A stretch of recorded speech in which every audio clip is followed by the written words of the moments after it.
Welcome to Storytelling.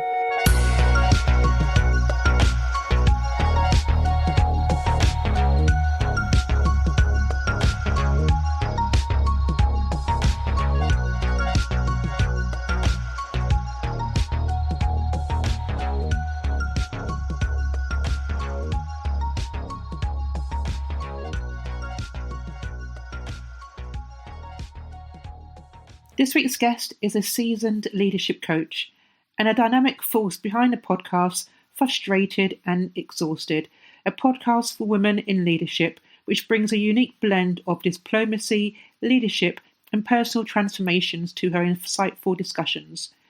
With a rich background in leadership, coupled with the profound experience of adopting 3 children, her journey has evolved into a mission. She is fervently dedicated to empowering women in leadership, ensuring they thrive without compromising their sanity or well-being. Please join us as she navigates the nuances of leadership, offering a compassionate perspective on reshaping the world of work into a kinder, more inclusive space. Please welcome Ruth Wood. Hello, Ruth, and welcome to the podcast. Hey, Debbie. Thanks very much for having me. Ruth, what does compassionate leadership mean to you? For me, compassionate leadership is a very active thing. I guess it goes back to what you think compassion means. And for me, it's sort of on a spectrum, if you like. When you respond to something, it's about, you can respond with sympathy, you can respond with pity, you can respond with empathy. But for me, when you respond with compassion, it's not just about sympathizing or empathizing. For me, compassion is all about helping somebody else or helping yourself to respond to a challenging kind of situation or circumstance. And that means that it's an active thing. It's not just an emotion or feeling somebody else's emotions. It's about doing something actively to help and support either yourself or somebody else. Can you share an example of what this might look like? Yeah, I have experienced compassionate leadership, and it's something that when I've been leading teams and departments that I've tried myself to kind of embody. I can talk in a bit about some of the challenges around that, but an example of that I've experienced was quite some time ago now. I was working for a female leader who shall remain nameless. She had a bit of a reputation for being quite tough. I think unfairly, some people found her quite aggressive at times. I think she was forthright and extremely smart. And I hit a point in my life where a lot of difficult things came together. I was hit with a virus that damaged my brain a little bit, not in an extreme way, but it really affected my balance and ended up with a condition that was really quite debilitating and kind of meant that for a while I was kind of doing intensive physio and things, I was having periods off work. I was having a lot of support.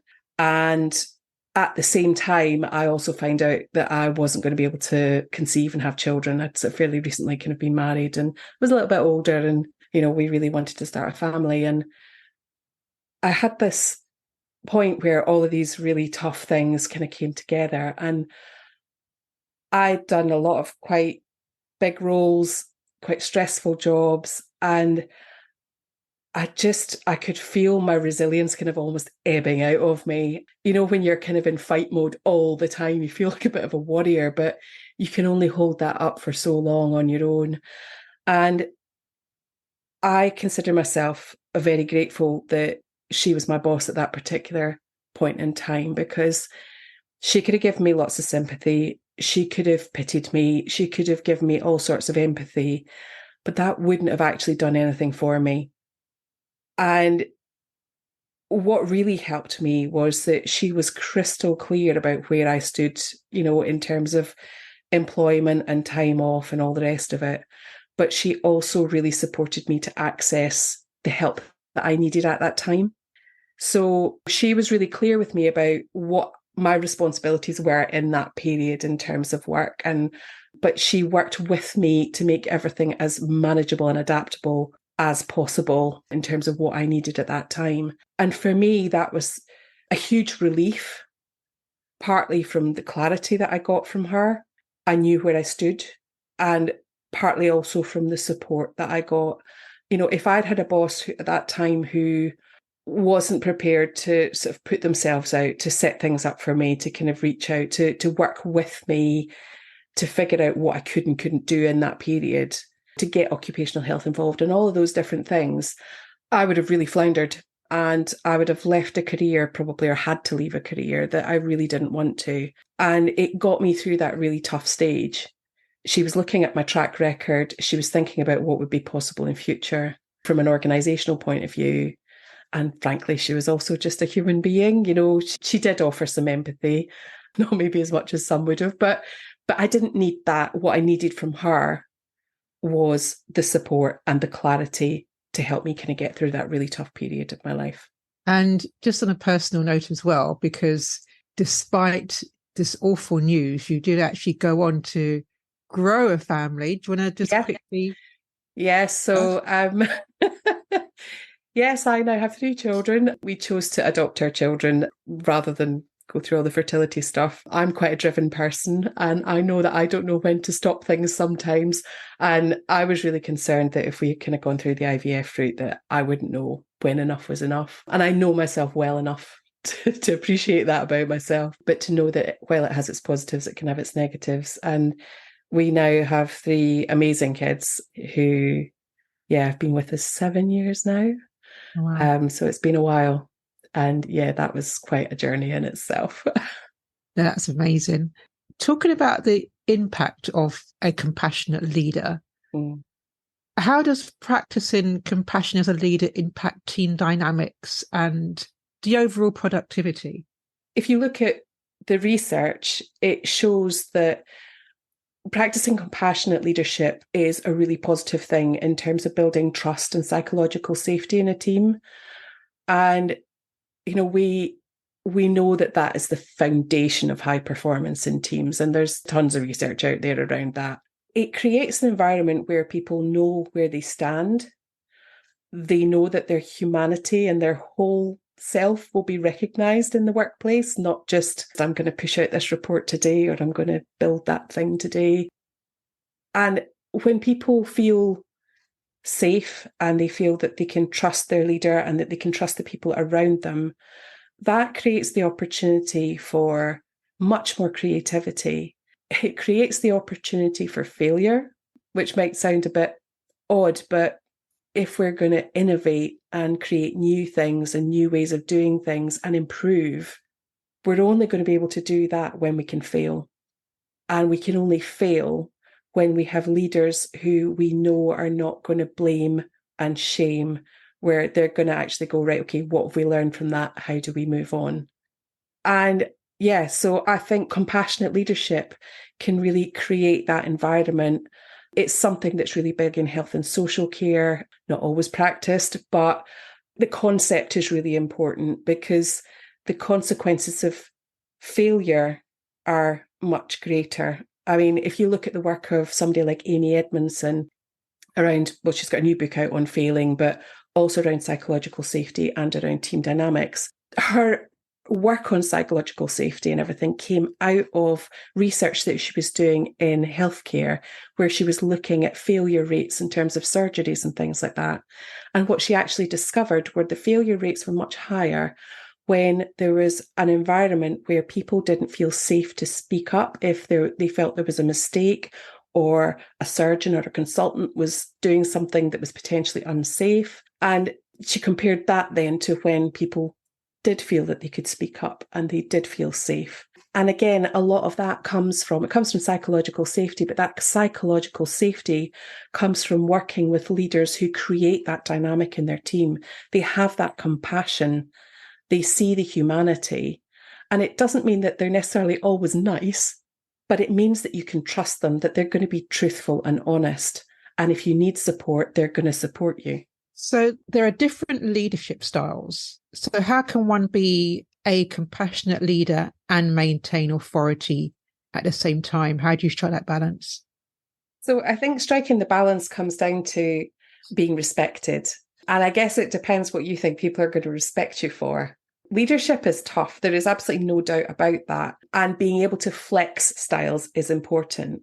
But if you show people compassion, if you recognize their humanity, if you recognize that they're going to get things wrong, they're going to have stuff going on in their personal lives, they are going to need support as well as clarity. And over time, again, all the research around this shows that in terms of a team's motivation or an individual's motivation, they're going to be much more motivated by being trusted, given a task or a challenge and allowed to figure out their own way towards the answer than they are by somebody kind of with a big stick bashing them. So if you kind of practice compassion in your leadership style, and it might be not be the only approach that you take, that's half of the skill of leadership, is knowing which levers to pull when. But if you have somebody who fundamentally wants to work and is trying and is committed to what they're there to do, then showing them compassion is only going to enhance that sense of motivation, that sense of being trusted, and that sense of wanting to do a good job. And when somebody wants to do a good job, they're going to give you everything they've got. And how does that build into, for example, if you're managing a difficult team or even a difficult situation, which may involve, I don't know, bullying or harassment, for example, and you're trying to control that, but in a compassionate way? This is a really tough one, but I think thinking back to that boss that I had, one of the things about compassion is it's not about niceness. And I think that's worth repeating, because it's about clarity. It's about being clear about what the rules are and what isn't acceptable, and setting the boundaries within which people work so that within those boundaries they can trust. That trust is obviously broken when we're in situations where there is bullying or harassment. And these things happen. To me, as a compassionate leader, compassion in that scenario is compassion for both parties. So compassion for the person and making sure that person who is on the receiving end of the bullying and harassment is supported, is able to still do their job, and is protected from any ongoing issues with the person who is doing the bullying or harassing, and making sure that they get any support that they need from the wider organisation. I think for the person who is doing the bullying, I think there's a real opportunity, because nobody becomes a bully without having experienced something pretty negative themselves. So for me, in that scenario, compassion is being very clear that that behaviour is unacceptable, but also being curious about what's driving it. There's lines with that. You're not there to be a therapist. There is a line around being clear about what your responsibility is in that scenario. And primarily, that's making sure the person who's the victim of bullying or harassment is protected and safe and getting whatever support is required. It's also about making sure, of course, that the HR processes are all kicked in as soon as humanly possible and that they are followed very clearly. But within that, there is also an opportunity for connection and understanding. What happens off the back of that is down to the person perpetrating the bullying or harassing. It's their choice as to whether they want to have that conversation or not, of course. But to show them some compassion in that scenario could potentially unlock something pretty big for them. And going back to the connection that you just mentioned, is it possible for leaders to encourage team members to embrace compassion in their interactions with each other? I think any leader is also a role model. You're role modeling behaviours within your team. You're also role modeling to a much wider audience as well, because reputations matter and people see the way that you are. And if you get a reputation, people might not use the word compassion, but if there is that quality to the dynamics within your team, and you are modeling that, and you are working with that team to set the parameters around what is acceptable and unacceptable in the team, what the ideal behaviours are that you want to see, the values that you want to embody. And exploring how that plays out in terms of the way that people act with each other and interact with each other day to day. There is nothing worse than artificial harmony. You know, that thing where there's all the stuff under the surface and on top, everybody is all nicey, but you know, under the surface that there's all sorts going on, but nobody will come out and say it.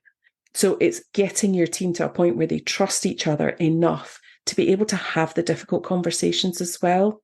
Because again, when people can't be open and honest, that's when those difficult dynamics start bubbling up. When the sort of snidey remarks or the slightly passive aggressive approaches kind of start making an appearance, or when the internal dialogue of, I don't like what she says, I'm not going to do that. And people start digging their heels in, and you get that sort of disrespect creeping in, and that sort of refusal really to kind of engage fully in what the team is doing. That all stems from people not feeling safe enough to have those difficult conversations and not trusting each other enough. For me, this is one of the fundamental things as a leader. You're building a team, if you want a high-performing team, focusing on this, making it a priority is absolutely pivotal to that success. And then making it a priority is pivotal to the success, but how do you measure that success?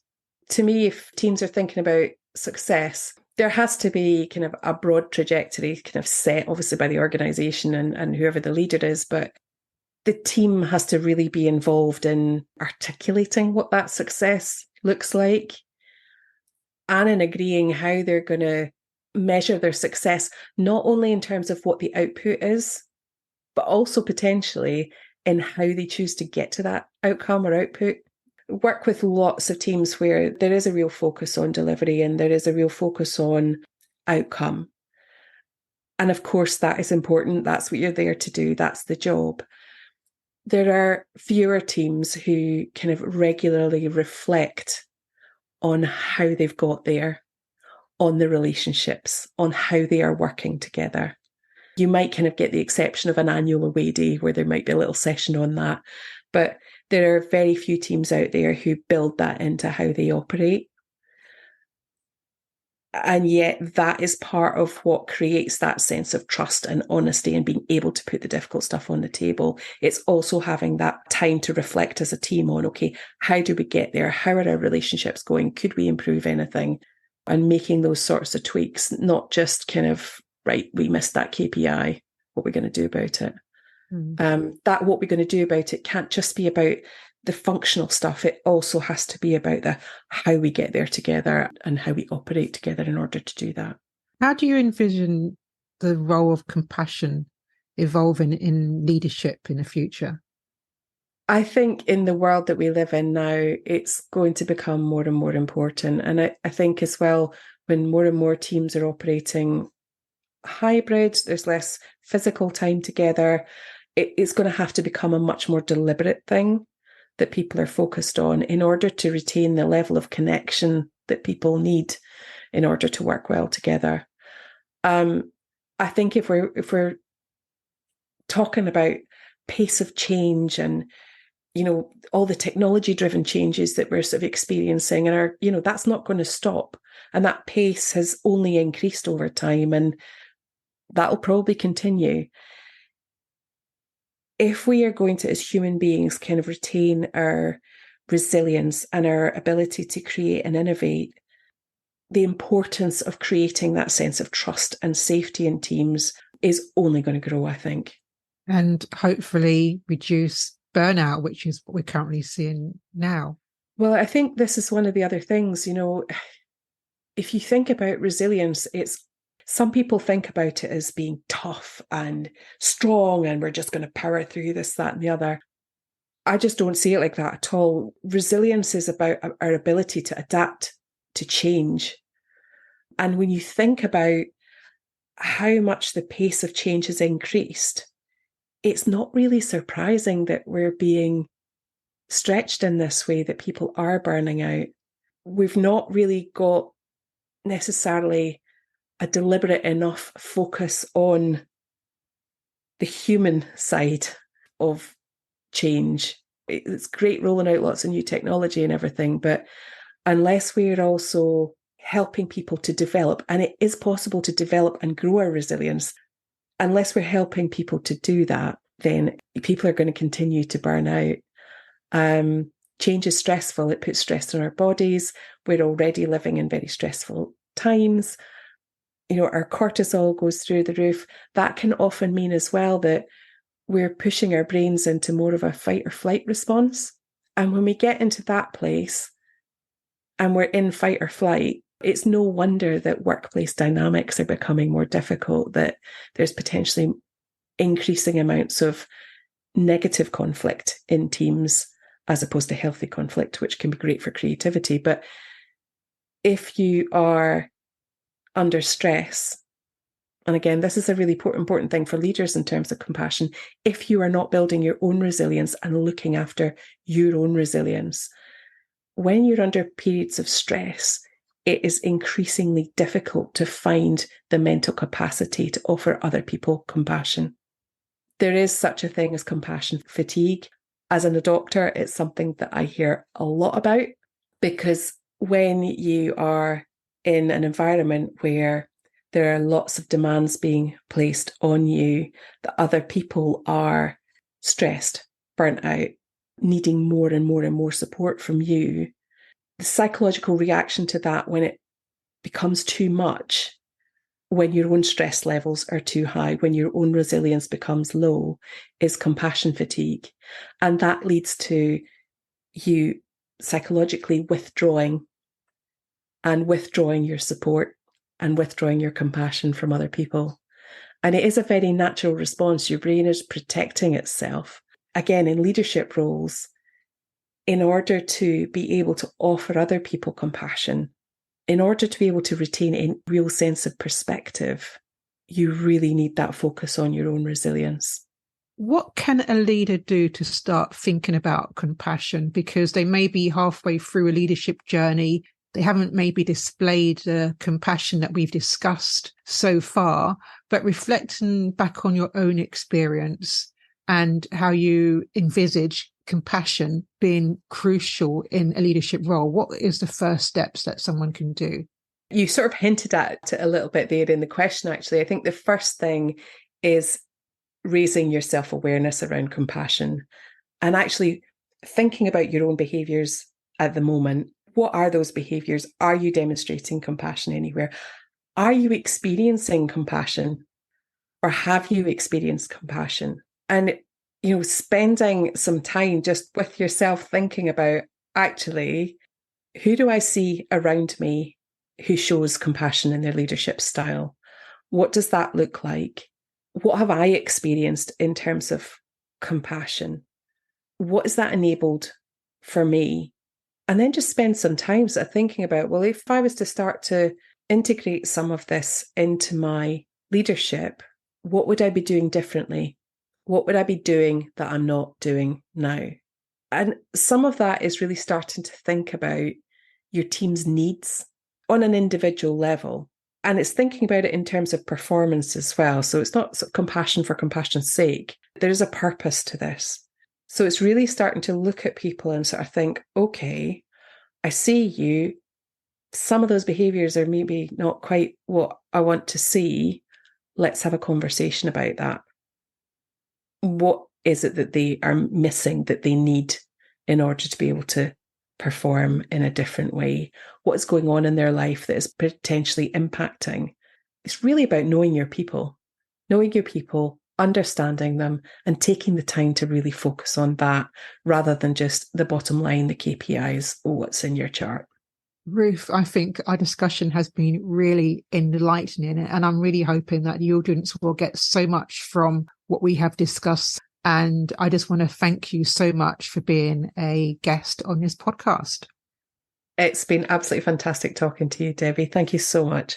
If you would like further details about Ruth, then please follow the links in the show notes.